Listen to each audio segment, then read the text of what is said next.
Pada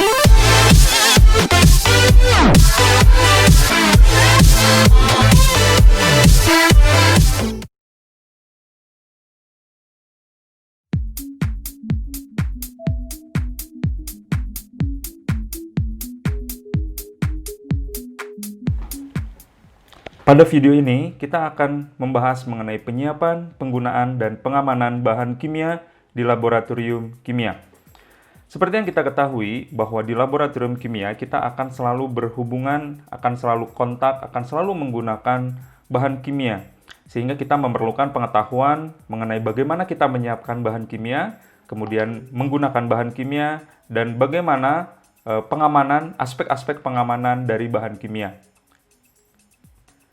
Di bagian penyiapan bahan kimia, kita akan coba ulas mengenai pertama adalah berkaitan dengan fasa, karena penyiapan bahan kimia berfasa padat tentu berbeda dengan penyiapan bahan kimia berfasa cairan atau larutan, atau juga bahan kimia yang berupa gas.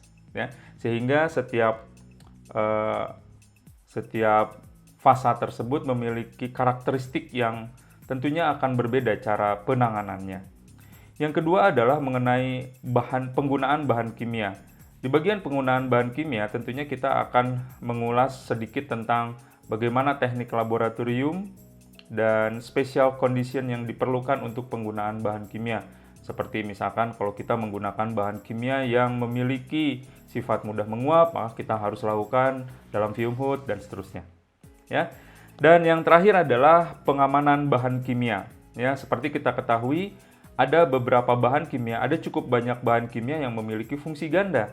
Fungsi ganda di sini artinya adalah di satu sisi kita memang memerlukan bahan kimia tersebut untuk melakukan satu eksperimen atau melakukan satu riset tertentu, tetapi juga di sisi lain bahwa bahan kimia tersebut memiliki fungsi yang dapat menyebabkan kecelakaan, memiliki toksisitas tinggi, memiliki kemungkinan untuk dibuat sebagai bahan dalam kejahatan dan seterusnya, ya, sehingga kita memerlukan satu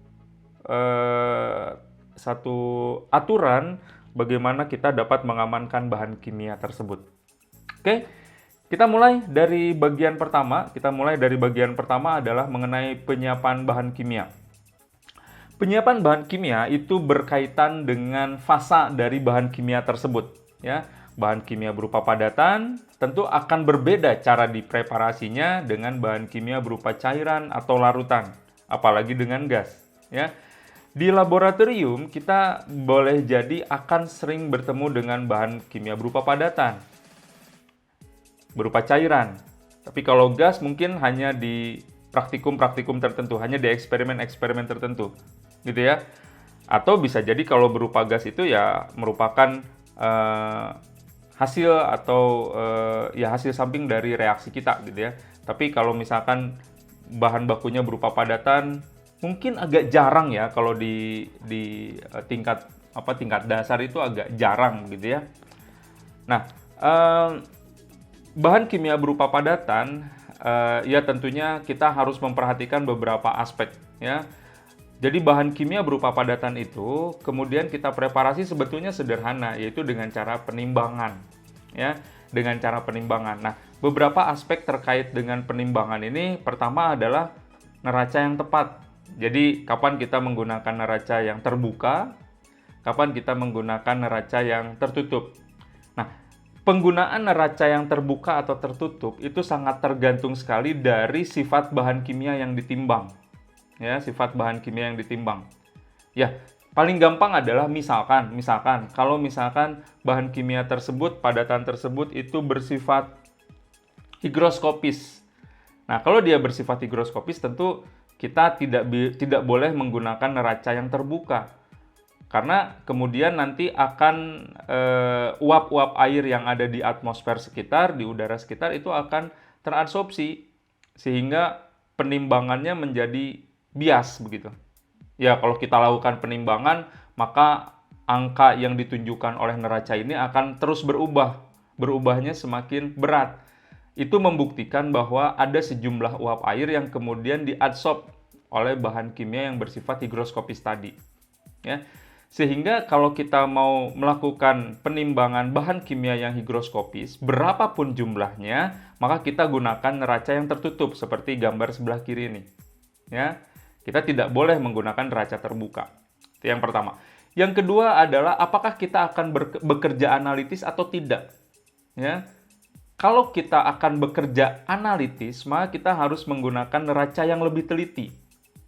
Ya, sebagai contoh misalkan kalau kita lihat neraca yang sebelah kiri ini hanya 3 angka di belakang koma.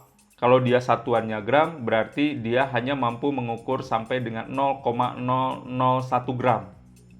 Ya, mampu mengukur seperti itu. Tapi kalau neraca yang sebelah kanan, yang di bawah kanan ini, dia mampu mengukur sampai 4 angka di belakang koma dalam satuan gram, ya, 0,0001 gram.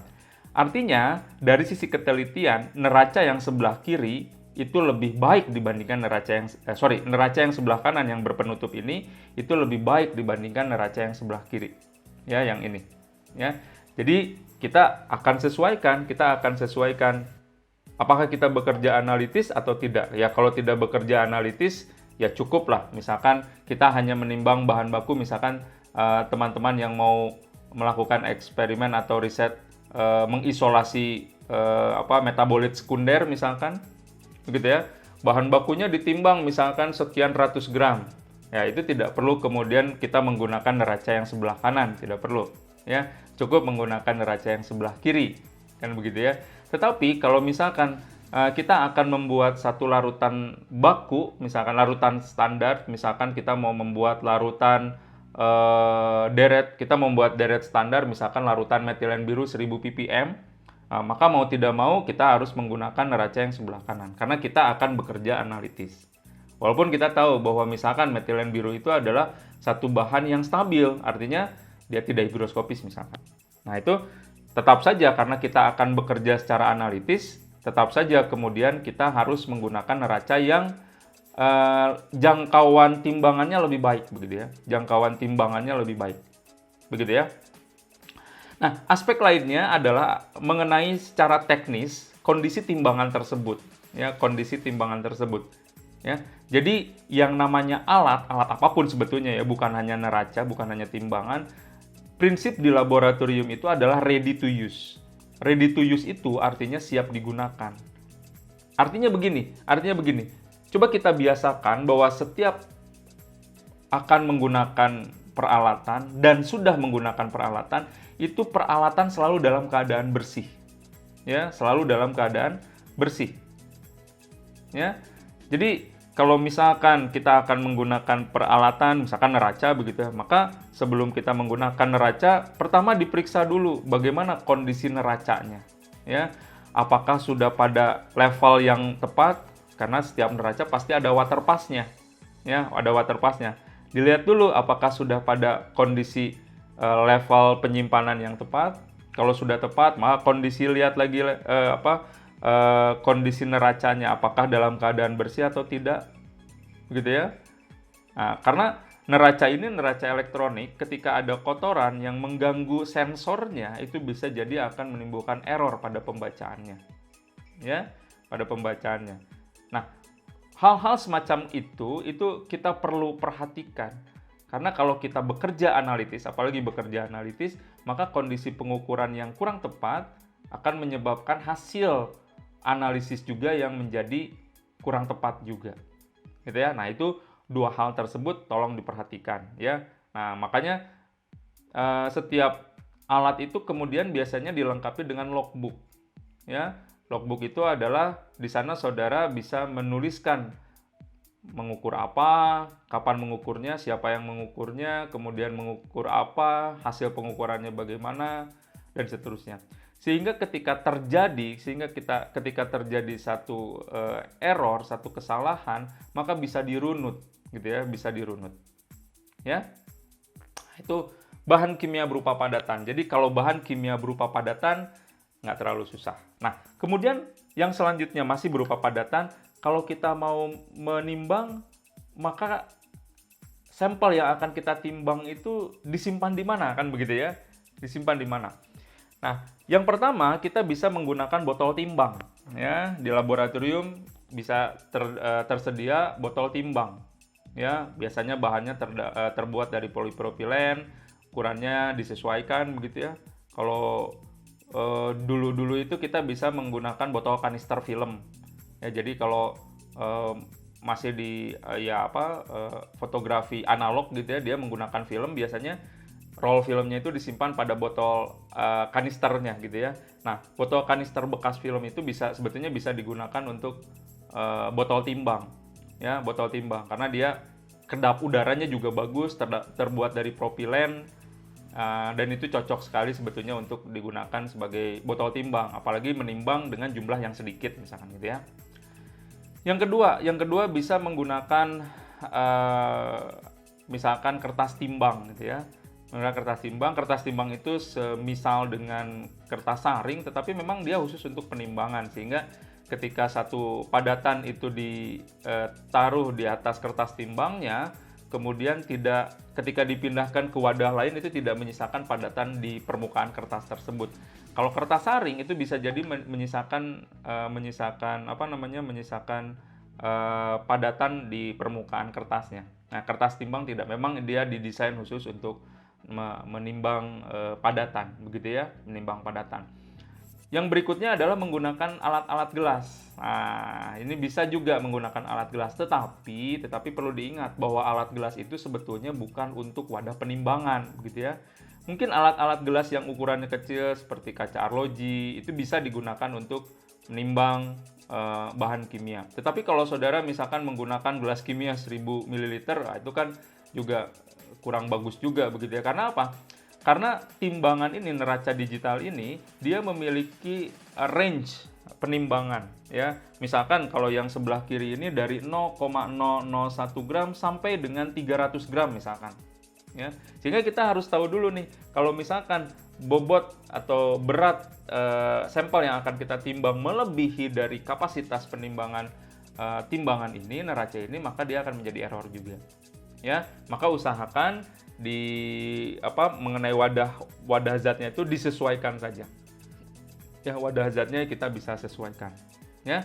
Nah, jadi beberapa aspek seperti itu kita perlu perhatikan ketika akan menimbang bahan kimia berupa padatan. Oke. Yang berikutnya adalah penyiapan bahan kimia berupa cairan. Nah, sebetulnya gampang saja. Kalau berupa cairan, bahan kimia itu dipreparasi dengan cara diukur volumenya. Kalau padatan diukur masanya, kalau cairan itu diukur volumenya. Gitu ya. Nah, di laboratorium itu tersedia berbagai macam aparatus, berbagai macam glassware yang bisa kita gunakan untuk mengukur volume. Ya, untuk mengukur volume. Seperti misalkan ada gelas ukur, ya, kemudian ada siring, ya, ada buret, ada pipet volumetrik, ada labu ukur misalkan gitu. Ya. Nah, jadi mana yang akan kemudian kita gunakan itu tergantung dari kebutuhan gitu. Karena setiap alat gelas ini tentunya akan memiliki error yang berbeda-beda. Ya, error yang berbeda-beda. Jadi ketika kita akan mengukur satu volume satu cairan, maka kita harus memastikan dulu, kita harus memutuskan dulu menggunakan alat ukur yang mana begitu. Kalau kita bekerja analitis ya tentu akan menggunakan pipet volumetrik atau pipet seukuran misalkan. Ya, yang berskala, kalau pipet seukuran yang berskala. Gitu ya. Jadi penentuan atau pengukuran volume cairan itu disesuaikan dengan kebutuhan kita. Ya, kebutuhan kita. Kalau kita membuat larutan, misalkan membuat larutan standar, misalkan tadi ya yang metilen biru 1000 ppm, misalkan kita mau buat sebanyak 100 ml. Ya tentu kita akan menggunakan volumetric flask untuk mengukur volumenya gitu ya, untuk mengukur volumenya. Jadi kita tinggal menyesuaikan saja. Sebetulnya mudah sekali, ya, mudah sekali. Itu cairan ya. Jadi kita ukur volumenya, ya. Tentu setiap alat ukur volume di sini berbeda-beda tujuannya. Penggunaan gelas ukur dengan penggunaan siring juga berbeda, ya. Dengan buret itu berbeda lagi. Walaupun sama-sama kita akan mengukur 10 ml suatu cairan, nah itu juga akan berbeda-beda. Apakah menggunakan graduated cylinder atau menggunakan pipet volumetric yang 10 ml itu ternyata berbeda, ya. Ternyata berbeda. Silahkan dibuka lagi buku analitiknya. Kalau tidak salah ada di buku Modern Analytical Chemistry David Harvey, itu ada daftar di situ mengenai error dari setiap alat ini. Pipet volumetric yang 10 ml dengan pipet volumetric yang 20 ml itu beda errornya, ya, beda errornya. Jadi kalau misalkan kita mau mengukur suatu cairan sebanyak 20 ml itu apakah menggunakan 1 kali 20 ml volume pipetnya atau 2 kali melakukan pengukuran 2 kali yang 10. Itu mana yang lebih baik? Nah, itu kita bisa tentukan asal kita tahu dulu bagaimana error dari setiap alat, ya, dari setiap alat. Nah, itu penyiapan bahan kimia berupa cairan. Nah, itu kita bicara cairan secara umum. Cairan secara umum itu kan kita bisa, boleh jadi cairan tersebut berupa zat murni, boleh jadi juga berupa larutan, ya. Nah, kalau berupa larutan, maka kita akan melakukan preparasi larutan tersebut. Apakah dia berasal dari padatannya atau berasal dari larutan pekatnya, gitu kan? Berasal dari padatannya atau berasal dari larutan pekatnya. Ambil contoh misalkan, kalau saya mau membuat NaOH, tentu dipreparasi dari padatannya, dan NaOH itu kan bersifat higroskopis, sehingga penimbangan NaOH yang akan dilarutkan harus menggunakan neraca yang berpenutup, gitu kan ya. Setelah ditimbang dengan jumlah tertentu, tentunya harus kita hitung dulu massa yang perlu dilarutkannya, maka kemudian dilarutkan dan seterusnya, ya. Kalau berupa cairan murni, berupa larutan pekatnya, berarti kemudian diukur volumenya, dilarutkan dan seterusnya, ya, dilakukan melalui rute pengenceran. Nah, beberapa hal yang perlu kita perhatikan ketika kita mempreparasi sebuah larutan. Yang pertama adalah pelarut apa yang akan digunakan, ya, pelarut apa yang digunakan. Nah, berkaitan dengan pelarut apa yang akan digunakan, memang di laboratorium itu kebanyakan kita menggunakan pelarut air. Ya, dalam banyak sekali kasus kita menggunakan pelarut air. Tetapi tidak menutup kemungkinan kemudian kita akan mempreparasi suatu larutan itu menggunakan pelarut bukan air, non-aqueous solution, ya, non-aqueous solution. Boleh jadi kita akan menggunakan non-aqueous solution. Nah, jika kita kemudian menggunakan non-aqueous solution, maka kita perlu memperhatikan pertama adalah masalah kepolaran. Bahan target yang akan kita larutkan itu kepolarannya harus disesuaikan, ya, atau pelarut yang digunakan itu harus disesuaikan dengan kepolaran bahan target yang akan kita larutkan, ya. Ya tentunya kalau misalkan secara umum ya kita menggunakan pelarut air, ya, karena air itu adalah pelarut universal dan selalu tersedia di laboratorium, ya. Yang kedua adalah masalah konsentrasi yang perlu kita perhatikan. Jika kita kemudian akan bekerja secara analitis, maka coba kita hitung dulu atau berapa konsentrasi target yang kita harapkan, sehingga kita bisa hitung berapa kebutuhan volumenya, berapa kebutuhan padatannya jika mau dilarutkan. Seperti misalkan kalau saya mau membuat larutan NaOH 0,2 molar sebanyak 250 ml, maka kemudian kita bisa hitung dengan rumus molaritas berapa jumlah massa NaOH yang perlu disiapkan, begitu ya. Atau misalkan dalam bentuk molaritas, ya sama saja kita bisa hitung dalam massanya, gitu kan ya. Atau bentuk konsentrasi lainnya, misalkan dalam bentuk ppm, ya. Ketika kita bekerja dengan ppm, tentu kita akan bekerja dengan bahan yang jumlahnya sangat sedikit, ya. Kemudian yang berikutnya yang perlu kita ketahui juga ketika kita akan mempreparasi larutan itu adalah mengenai teknik pencampuran, ya. Nah, bagaimana cara mencampurkannya? Apakah seperti buat sayur asam, siapkan pelarutnya, kemudian gebrus, aduk gitu? Atau bagaimana gitu kan? Nah, seperti misalkan, ketika kita akan mengencerkan larutan H2SO4 pekat menjadi satu konsentrasi tertentu yang umum digunakan misalkan 0,5 molar, 0,2 molar dan seterusnya, maka kita perlu memperhatikan ketika H2SO4 itu dicampurkan dengan air itu kan eksoterm. Sehingga kita perlu lakukan pencampuran ini dalam penangas es misalkan, ya. Dalam labu ukurnya disiapkan dulu sejumlah air, kemudian diteteskan melalui melalui dinding tabung H2SO4-nya, gitu ya. Dan seterusnya. Jadi teknik-teknik pencampuran ini kita perlu perhatikan benar agar kemudian larutan yang kita peroleh itu sesuai dengan harapan, ya. Dan preparasinya pun tentunya akan aman, begitu ya. Tentunya akan aman. Ya, kalau misalkan kondisi pada umumnya ya kita kalau misalkan berupa padatan ya kita tinggal melarutkan padatannya, misalkan apakah diaduknya menggunakan magnetic stirrer atau diaduknya menggunakan batang pengaduk. Nah, itu kan masalah tergantung dari karakteristik bahan yang akan kita gunakan. Kemudian yang berikutnya adalah masalah pembakuan. Nah, ini ya. Jadi kita apalagi kalau misalkan akan bekerja secara analitis menggunakan teknik volumetrik misalkan. Nah, ini larutan yang kita gunakan itu harus kemudian kita ketahui apakah dia termasuk larutan baku primer atau larutan baku sekunder gitu. Ya. Kan ada beberapa persyaratan ketika kita menggunakan larutan yang bisa menjadi larutan baku primer itu kan ada beberapa persyaratan. Yang pertama, dia cukup murni. Bukan cukup lagi, bahkan murni gitu ya. Kemurniannya 99,99% misalkan gitu ya. Yang kedua adalah memiliki massa molar yang tinggi kan gitu. Ya, memiliki massa molar yang tinggi.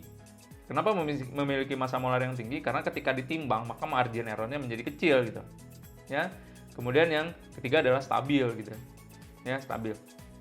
Nah, contoh kasusnya adalah NaOH. Contoh kasusnya NaOH. NaOH itu pertama ketika penimbangannya dia dikhawatirkan sudah mengabsorb sejumlah air dari atmosfer. Jadi sebetulnya NaOH itu tidak boleh digunakan sebagai larutan baku primer. Yang kedua, MR dari rumus formula NaOH itu cukup rendah, yaitu 40 saja. Ya kan? Ya kalau masalah kemurnian NaOH cukup murni, tapi kan ada dua aspek lain yang tidak dipenuhi oleh NaOH. Sehingga kalau NaOH digunakan dalam teknik volumetrik, maka dia termasuk ke dalam larutan baku sekunder yang perlu dibakukan dulu oleh larutan baku primernya. Yang biasa digunakan adalah asam oksalat misalkan. Gitu ya. Nah, teknik pembakuan ini perlu sekali kita ketahui. Jadi setiap kali kita menggunakan bahan larutan, apalagi ya saya bilang tadi mau digunakan dalam teknik volumetrik, maka itu perlu diketahui dulu konsentrasinya dengan pasti. Ya, kalau larutan baku primer ya tidak. Karena ketika kita timbang sejumlah massa tertentu, kita masukkan ke rumus molaritasnya atau rumus konsentrasi lainnya, maka kita akan langsung ketahui dan kita bisa tentukan bahwa konsentrasinya sekian. Gitu, ya. Dan yang terakhir adalah mengenai masa kadaluarsa dan penyimpanan. Ya, masa kadaluarsa dan penyimpanan. Beberapa larutan itu memang harus dibuat fresh, ya. Beberapa larutan itu harus dibuat fresh, dibuat langsung digunakan, ya. Tapi ada juga beberapa larutan yang memang saya buat hari ini, besok, lusa baru saya pakai, itu nggak ada masalah, begitu ya. Bahkan pekan depannya saya masih gunakan, nggak ada masalah. Yang paling sering saya temukan kasusnya adalah mengenai NaOH. Ya, NaOH itu memang harus dibuat fresh, apalagi tadi kalau misalkan mau menggunakan NaOH sebagai larutan baku sekundernya gitu ya.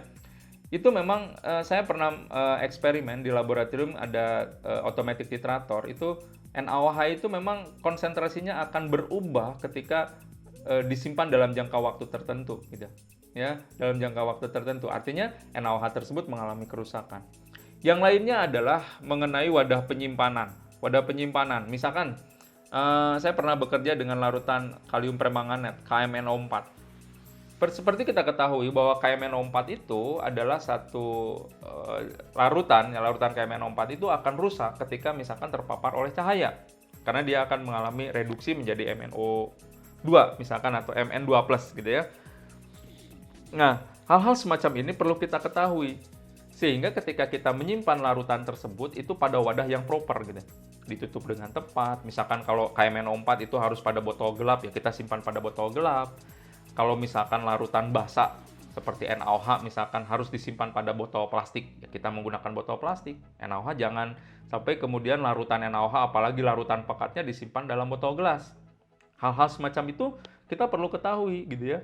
Kenapa tidak boleh disimpan dalam botol gelas? Karena NaOH itu dapat melarutkan silika dari gelas, apalagi konsentrasinya tinggi. Misalkan kita buat NaOH sekian molar misalkan ya, 4 molar, 5 molar gitu ya, kemudian disimpan dalam botol kaca. Nah, itu tidak boleh, gitu ya, tidak boleh. Makanya kalau kita perhatikan juga bahwa NaOH padatan itu disimpannya pada botol polipropilen, ya, pada botol polipropilen. Nah, itu mengenai larutan ya. Jadi beberapa aspek perlu kita perlu kita perhatikan ketika kita kemudian bekerja dengan larutan, ya.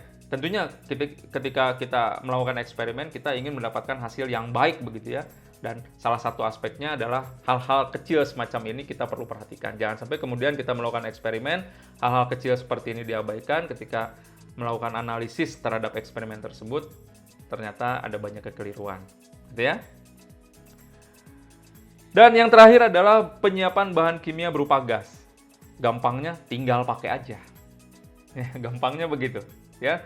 Nah, oke, gini. Kalau tadi padatan kita ukur masanya, kalau cairan atau larutan kita ukur volumenya, ya larutan berarti diukur konsentrasi dan seterusnya.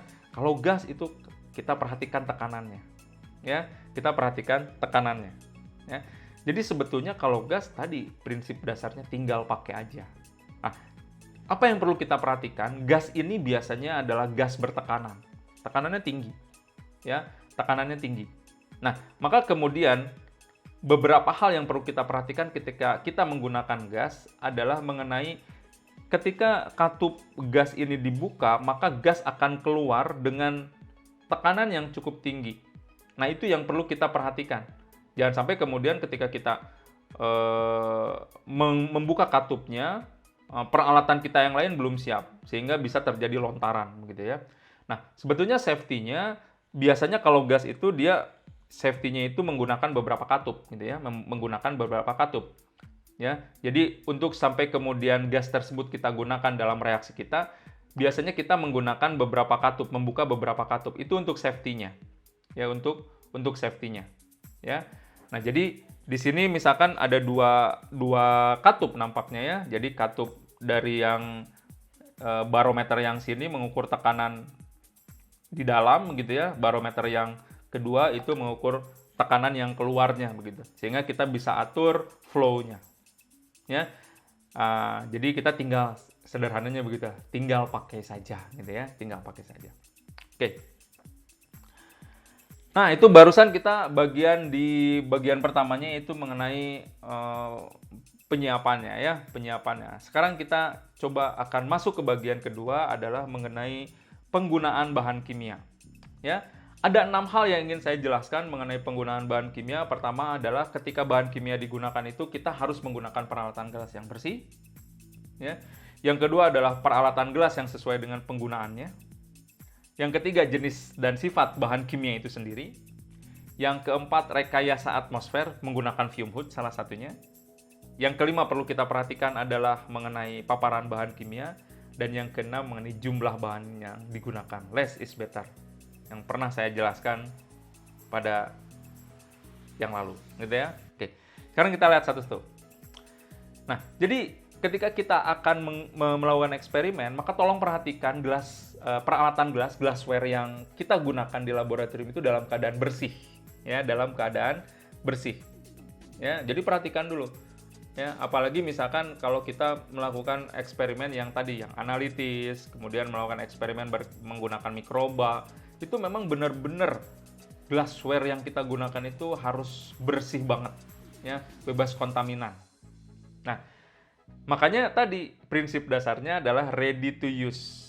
Tapi walaupun kita sudah membersihkan peralatan gelas di pertemuan atau di praktikum sebelumnya atau di kesempatan sebelumnya, tetap saja sebaiknya kita periksa dulu peralatan gelas yang mau kita gunakan pada hari tersebut. Apakah sudah bersih atau belum? Gitu ya, apakah sudah bersih atau belum? Nah, bagaimana cara membersihkan glassware? Ya, ada beberapa cara begitu ya.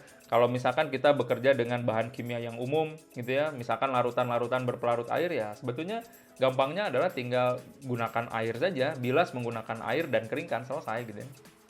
Apakah misalkan mau dicuci dulu menggunakan sabun, sabunnya dihangatkan, nah itu kondisional saja. Tapi sebetulnya dengan cara dibilas saja itu sudah cukup misalkan, gitu ya. Ini yang minimumnya ya, minimumnya. Nah, kalau dia larutan-larutan dengan pelarut bukan air, misalkan pelarut-pelarut organik gitu ya. Nah, biasanya kita membilasnya, proses membilasnya itu menggunakan aseton.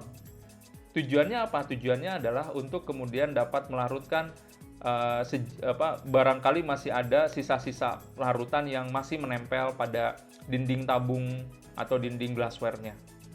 Ya. Nah, jadi kalau menggunakan larut ini masalah bilasnya. Kalau mencucinya ya tentu bisa menggunakan sabun, digosok dan seterusnya. Itu nggak ada masalah. Kalau misalkan glassware tersebut sisa asam kuat atau basa kuat, nah biasanya kita lakukan pencuciannya itu seharusnya di dalam fume hood. Karena ada beberapa fume hood yang memang dilengkapi dengan wasbak gitu ya. Nah, kemudian karena asam kuat dan basa kuat biasanya menggunakan pelarut air ya, berarti pembilasannya itu dilakukan menggunakan air dan keringkan. Ya. Kalau asam lemah, basa lemah ya langsung sajalah menggunakan pembilasannya menggunakan air gitu ya. Boleh nggak kalau misalkan kita menggunakan larutan berpelarut air tapi mau membilasnya pada bilasan terakhir menggunakan aseton atau menggunakan alkohol, boleh tidak? Jawabannya boleh-boleh saja. Ya, jawabannya boleh-boleh saja, tidak ada masalah. Yang pasti adalah ketika nanti dikeringkan, maka semua material yang kita gunakan untuk proses pencucian tadi memang harus hilang gitu ya, harus hilang. Nah, itu bahan kimia yang umum, ya. Atau gelas kimia atau peralatan gelas yang umum. Yang kedua adalah bagaimana kalau kita memiliki peralatan gelas khusus gitu ya, peralatan gelas khusus.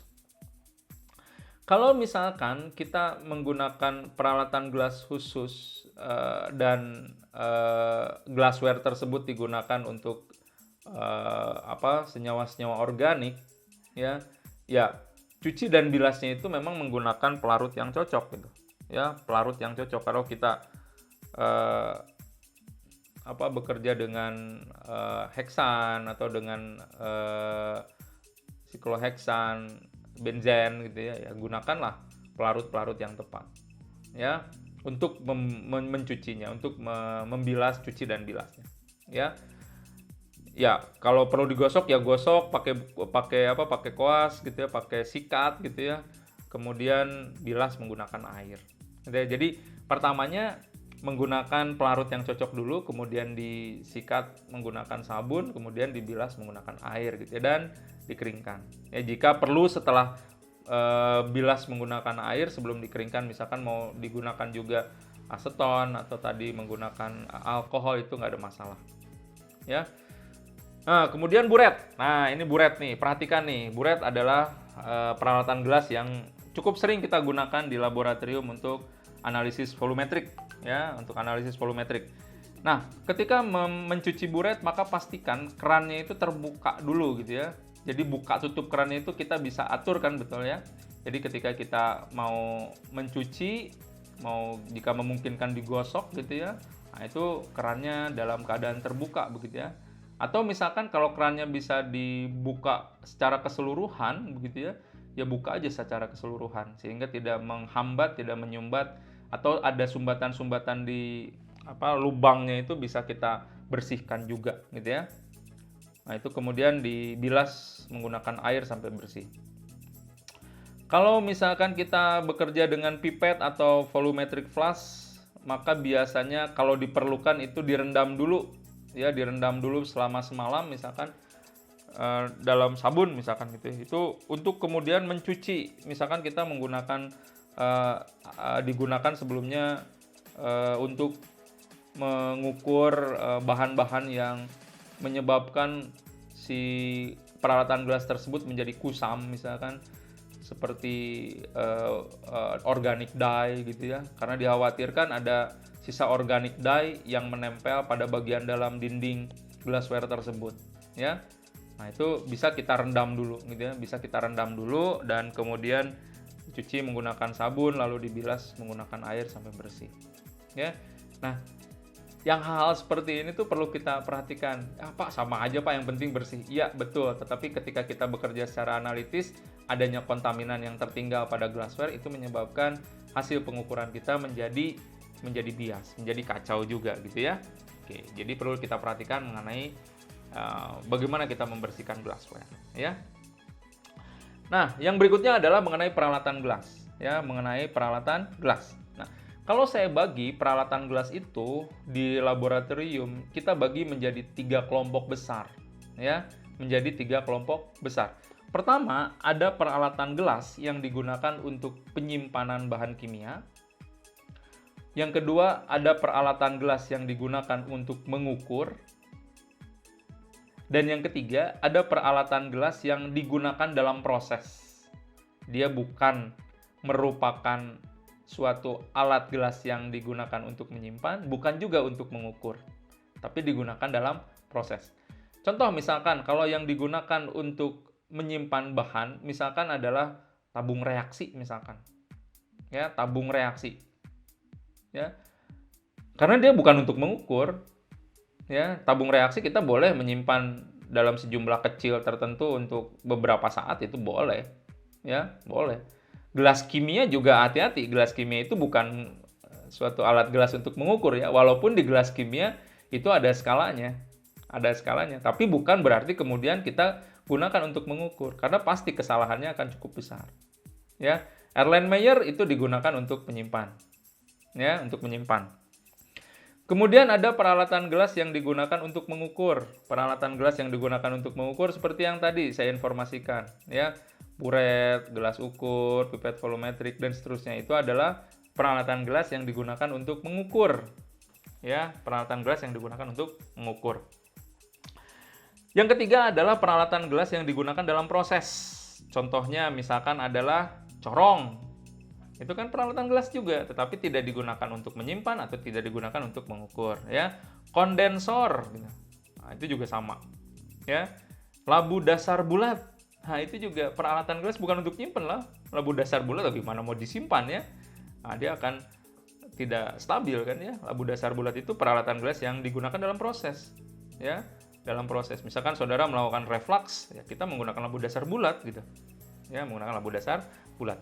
Nah, jadi maksud saya begini, kita harus tahu mengenai karakteristik dari setiap peralatan gelas yang kita gunakan, ya dari setiap peralatan gelas yang kita gunakan, dan gunakan sesuai dengan kegunaannya, ya gunakan sesuai dengan kegunaannya. Jangan sampai misalkan kita pernah ketemu kasus, misalkan mahasiswa menyimpan satu larutan di labu volumetrik.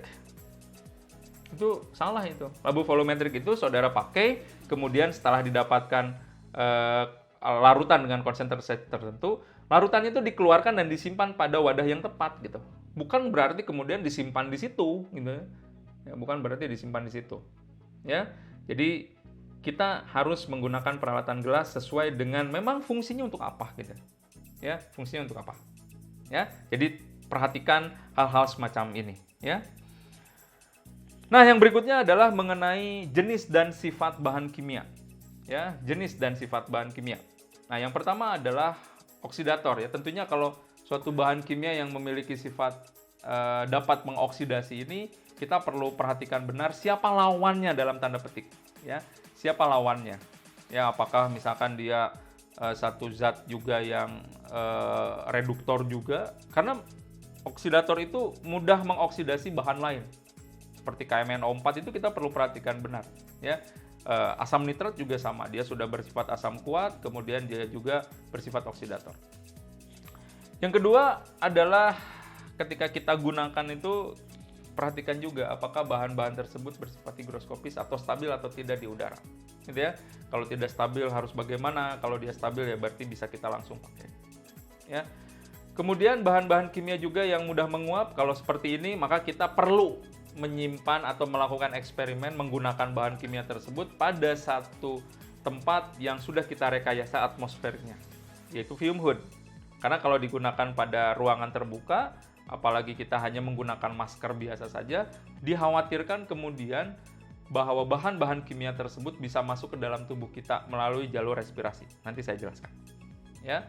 Dan yang terakhir adalah tingkat toksisitas.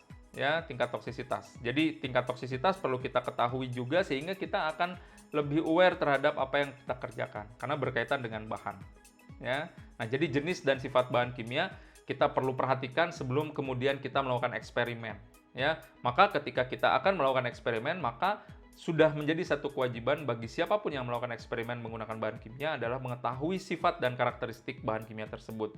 Dari mana kita ketahuinya? Baca dulu SDS-nya. Ya, baca dulu SDS-nya. Nah, ini fume hood, seperti yang tadi saya bilang bahwa kalau kita bekerja dengan bahan-bahan yang mudah menguap, itu kita lakukan di fume hood. Kalau kita bekerja dengan satu eksperimen yang menghasilkan gas, apalagi gasnya toksik, kita harus lakukan di fume hood. Ya, di fume hood. Nah, berkaitan dengan fume hood, ada beberapa hal yang perlu kita perhatikan. Yang pertama, yang paling utama adalah bagaimana hisapan dari fume hood ini. Ya, airflow-nya perlu kita atur dulu, itu yang paling utama. Kenapa demikian? Kenapa demikian? Karena fume hood ini kan sifatnya menghisap, ya, menghisap material yang ada di bawah situ. Kalau misalkan kita punya satu bahan yang sangat mudah menguap, kita simpan di fume hood, habis dia. Nah, apalagi hisapannya cukup kencang gitu ya, cukup kuat hisapannya, itu ya cepat habis. Maka kemudian airflow-nya ini harus kita atur. Ya, harus kita atur. Ya, fume hood yang bagus itu kita bisa mengatur airflow-nya. Kalau kita bekerja dengan reaksi, di mana reaksi tersebut misalkan menghasilkan oksida nitrogen, nah, beberapa oksida nitrogen kita ketahui dia toksisitasnya cukup tinggi, maka hisapannya harus kuat, ya harus di set cukup kuat. Kalau kita bekerja dengan pelarut-pelarut organik yang mudah menguap, nah, airflow-nya kita bisa atur. Yang penting adalah bahwa si tangan kita, mata kita masih bisa mengamati bahan tersebut, masih bisa mengamati eksperimen tersebut, tapi kemudian uap atau gas yang dihasilkan atau yang terlibat dalam reaksi tersebut itu tidak terhisap oleh kita, ya, tidak terhisap oleh kita. Itu safety-nya seperti itu, ya. Nah, makanya kita perlu mengetahui kapan kita menggunakan fume hood, kapan kita tidak perlu menggunakan fume hood. Ya, karena tidak setiap eksperimen kita perlu lakukan dalam fume hood, tidak setiap eksperimen kita perlu lakukan di fume hood. Ya, oke. Dan yang berikutnya adalah masalah jumlah zat. Ya, jumlah zat. Ya, jumlah zat ini seperti yang pernah saya informasikan, less is better, lebih sedikit lebih baik, begitu ya. Nah, eksperimen-eksperimen yang salah satu prinsip green chemistry itu adalah jumlah zat, ya. Jadi eksperimen-eksperimen yang asalnya dilakukan pada lab scale, skala laboratorium, wadahnya menggunakan gelas kimia 100 ml, 250 ml. Kita bergerak menjadi micro scale chemistry, hanya menggunakan beberapa gram saja, bahkan ordernya miligram. Poinnya adalah bahwa eksperimen tetap bisa dilakukan dan pengamatan tetap bisa dilakukan. Nah, itu adalah berkaitan dengan mengurangi ukuran eksperimen. Tentunya ketika kita mengurangi ukuran eksperimen, tentunya ya kalau kita langsung berkaitan dengan limbah, tentunya limbah yang dihasilkan itu tidak akan banyak, sedikit bahkan. Ya, jumlah limbah yang sedikit tentunya akan mudah untuk ditangani, gitu ya, mudah untuk ditangani. Ya, tentunya ini pernah juga saya jelaskan mengenai keamanan dalam praktek dan mudah dalam penyimpanan. Ya, tentu kalau lebih sedikit kita tidak perlu penyimpanan yang besar-besar, bahwa misalkan kalau dia bersifat higroskopis, kita simpan di dalam desikator dan kita bisa menggunakan desikator itu secara maksimal karena jumlah bahan kita yang tidak terlampau banyak. Beda lagi kalau misalkan kita memiliki bahan yang jumlahnya banyak, tentu harus memiliki wadah yang banyak, tempat penyimpanan yang lebih besar lagi. Begitu ya. Nah, jadi berkaitan dengan jumlah bahan, less is better. Lebih sedikit lebih baik. Nah, yang kemudian adalah paparan bahan kimia. Nah, ini ya, paparan bahan kimia. Jadi ketika kita melakukan eksperimen di laboratorium, kita menggunakan bahan kimia, maka boleh jadi kemudian kita terpapar oleh bahan kimia tersebut. Ya, boleh jadi kita terpapar oleh bahan kimia tersebut. Paparannya bisa lewat inhalasi, bisa lewat penyerapan dalam permukaan kulit kita, bisa injeksi. Dan perhatikan bahwa inhalasi lewat sistem respirasi kita itu merupakan rute yang paling penting karena kita tidak bisa menolak. Ya, kalau penelanan, wah masa kita di laboratorium menyicipi bahan kimia kan nggak mungkin kan? Ya, kecuali kalau di laboratorium kimia pangan dan saudara sedang melakukan uji organoleptik. Nah, ya itu memang harus dicicipi.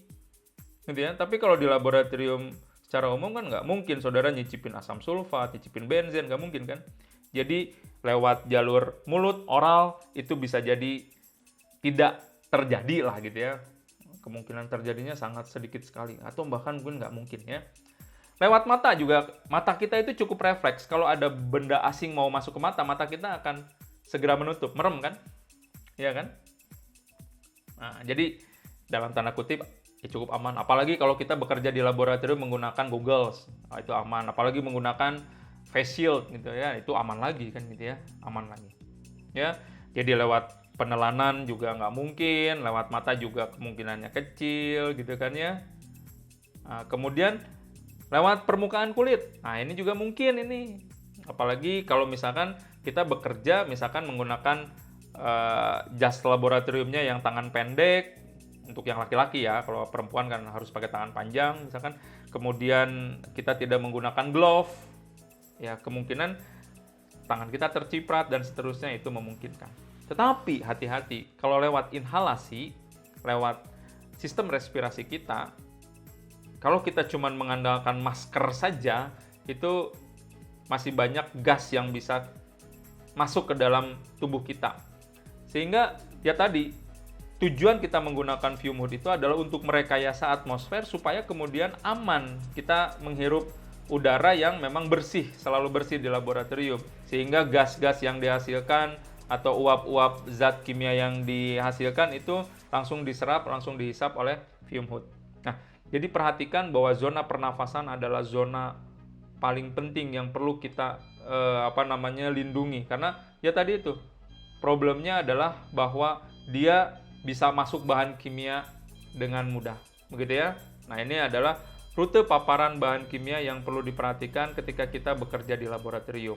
Ya, makanya kita harus selalu menggunakan APD. Karena APD itu adalah benteng terakhir pertahanan kita untuk supaya bahan kimia itu tidak masuk ke dalam tubuh kita. Artinya tubuh kita terhindar dari paparan bahan kimia. Gitu ya. Oke, dan bagian terakhirnya adalah mengenai pengamanan bahan kimia. Ya, pengamanan bahan kimia. Seperti yang saya informasikan tadi, bahwa bahan kimia itu banyak yang memiliki fungsi ganda. Di satu sisi, kita memerlukan bahan tersebut di laboratorium untuk melakukan satu eksperimen tertentu, tapi di sisi lain, misalkan bahan kimia tersebut memiliki toksisitas yang cukup tinggi. Contoh yang paling terkenal adalah sianida. Sianida, di satu sisi, kita perlukan untuk melakukan eksperimen, misalkan membuat kompleks dengan ligan siano, begitu ya.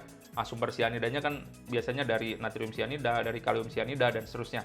Tapi di sisi lain, bahwa garam-garam tersebut itu memiliki toksisitas yang cukup tinggi. Sampai beberapa tahun lalu ada kasus yang menyeret-nyeret sianida kan begitu ya. Dan memang sianida merupakan topik yang waktu itu cukup hangat dibahas mengenai kasus tersebut. Karena toksisitasnya tinggi. Ya, toksisitasnya tinggi. Nah, sehingga kita perlu perhatikan benar bagaimana kemudian kita bisa menjaga bahan kimia tersebut. Ya, yang pertama, ya saya akan langsung jelaskan semuanya. Yang berkaitan dengan pengamanan bahan kimia, pertama mengenai keamanan fasilitas laboratorium, yang kedua keamanan ruang penyimpanan bahan kimia, yang ketiga berkaitan dengan akses, kemudian manajemen kegiatan laboratorium, dan inventarisasi bahan kimia. Nah, jadi bahwa laboratorium untuk di negara-negara atau di laboratorium-laboratorium yang sudah maju, laboratorium itu merupakan satu tempat yang aksesnya terbatas, ya. Apalagi laboratorium kimia, ya. Dia merupakan satu tempat yang aksesnya terbatas. Artinya tidak bisa siapapun kemudian masuk ke fasilitas laboratorium. Karena di sana ada bahan kimia, karena di sana ada peralatan, karena di sana ada eksperimen, dan seterusnya. Ya. Sehingga aksesnya kemudian dibatasi. Nah, keamanan fasilitas laboratorium itu berkaitan dengan keseluruhan. Bisa jadi sebuah gedung yang mengandung laboratorium itu kita harus memiliki satu fasilitas keamanan yang cukup baik gitu ya, cukup baik. Apalagi kalau kemudian di dalamnya terdapat ruang penyimpanan bahan kimia. Ya, ini perlu memang hanya 1-2 orang saja yang diberikan akses ke ruang penyimpanan bahan kimia. Ya, dan 1-2 orang inilah yang bertanggung jawab terhadap bahan kimia yang ada di sana. Ya, jika kemudian terjadi pengurangan jumlah bahan kimia yang dalam jumlah besar, maka kita bisa mintai pertanggungjawabannya. Ini bahan kimia X berkurang dalam jumlah besar dalam satu waktu tertentu, ini digunakan untuk apa? Siapa yang kemudian mengambil, siapa yang melayani, siapa yang menyerahkan, siapa yang menerima bahan kimia tersebut, tujuannya untuk apa, dan seterusnya. Sehingga ketika seperti itu, tracingnya mudah gitu. Tracingnya mudah. Ya, tracingnya mudah. Ya. Dan tentunya ketika kita di laboratorium, ya, maka manajemen kegiatan laboratorium itu menjadi cukup penting. Karena laboratorium di situ ada bahan, ada alat, baik alat gelas maupun alat-alat elektronik. Kalau kita tidak manage, kalau kita tidak atur bagaimana kegiatannya, karena di sana berkaitan dengan bahan gitu ya. Kegiatan pun harus kita manage. Karena apa? Flow-nya harus jelas. Jangan sampai kemudian ketika kita sedang melakukan eksperimen di tengah jalan, bahan kimia habis. Karena apa? Karena misalkan kegiatan antara laboratorium satu dengan laboratorium lain tidak terkondisikan, tidak matching gitu. Di mana terjadi saat satu waktu laboratorium A, B, C menggunakan bahan yang sama dalam jumlah yang banyak. Sehingga akhirnya laboratorium atau gudang zat itu tidak bisa melayani. Nah, itu kan juga tidak bagus. Makanya kemudian manajemen kegiatan laboratorium itu kita perlu atur sedemikian rupa sehingga penggunaan bahan pun itu bisa kita atur. Ya, penggunaan bahan kita bisa atur. Kalau tidak ya tadi akan terjadi di tengah jalan praktikum belum selesai, eksperimen belum selesai, tapi bahan kimia sudah habis. Ya, bahan kimia sudah habis. Ya. Nah, tentunya itu akan didukung dengan inventarisasi bahan kimia yang baik, gitu ya. Jadi, kelima faktor ini menjadi berkaitan sekali dengan bahan kimia, mengenai pengamanan bahan kimia, gitu ya. Jadi, jangan sampai kemudian kita memiliki satu bahan dalam jumlah besar dan memiliki toksisitas yang tinggi, gitu ya. Biasanya kalau bahan-bahan seperti itu pengamanannya berlapis, begitu ya. Kalau dia ada dalam jumlah besar, maka dia hanya bisa diakses oleh 1-2 orang saja, ditempatkan di lemari yang berkunci, dan seterusnya.